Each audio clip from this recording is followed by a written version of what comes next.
Raygun's Paris Olympics fallout, shockwaves across Australia's breaking scene.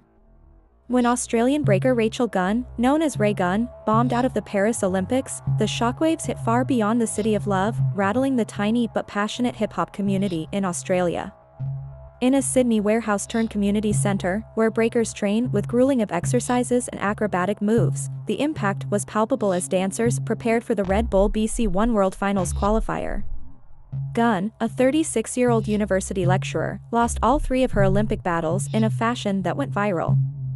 Her unorthodox routine, featuring moves like the sprinkler and kangaroo hops, in a green and gold tracksuit, sparked a wave of memes and online abuse. The fallout divided the Australian breaking community, with some feeling the event pushed their scene into the dark ages, according to Australian hip-hop pioneer Spice.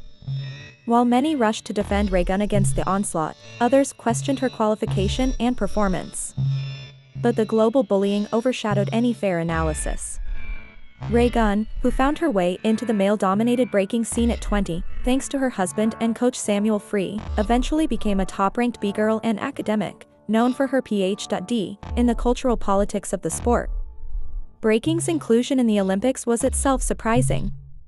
Born in the Bronx in the 1970s, the street dance grew into a global phenomenon, eventually catching the eye of Olympic officials looking to attract younger audiences.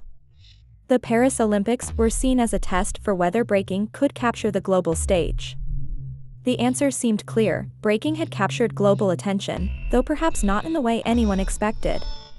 As rumors and criticism of Gunn's performance spread online, she faced a torrent of violent messages. An anonymous petition demanding her apology garnered 50,000 signatures, accusing her of manipulating her way onto the Olympic stage at the expense of other Australian talent. Some even claimed, without evidence, that she had created the governing body for the Oceania qualifiers and that her husband was on the selection panel. Australian fact-checking organizations and AUS Breaking, the national body for breaking, quickly debunked these claims.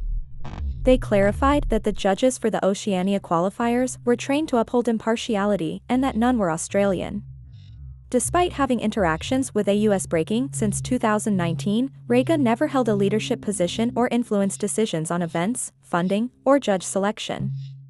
New Zealand judge Te Hiratanga Wepiha, who was on the Oceania qualifying panel, took to Instagram to dispel the crackpot theories, affirming that Raygun won her spot fair and square.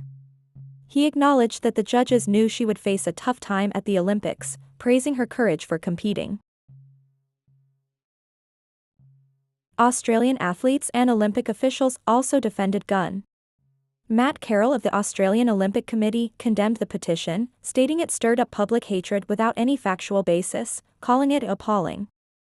Despite the controversy, Gunn's story underscores the challenges and scrutiny athletes can face on the world's biggest stage, especially in emerging sports like breaking.